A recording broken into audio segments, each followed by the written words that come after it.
Kung hindi mo kayang pumatay ng oso at leon ngayon, hindi mo kayang patayin si Goliath bukas. Kung ano man yung pinagdadaanan mo ngayon, kapag yan hindi mo napaglabanan, huwag mo sabihin magtatagumpay ka bukas. So kaya mayroong testing sa buhay natin, inihahanda ka ni Lord sa mas malaking laban.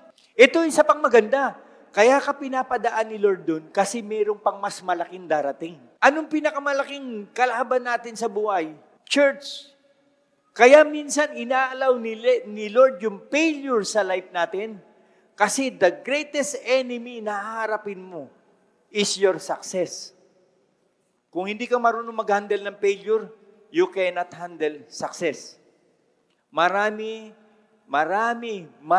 ng taong dumaan. Kakilala ninyo, nababasa ninyo yung mga istorya nila. Yung time ng buhay nila, yung process ng life nila na hindi nila naayos. Kita nyo, nung binless. Bakit ganun? Kailan pinagpala, tsaka nawala.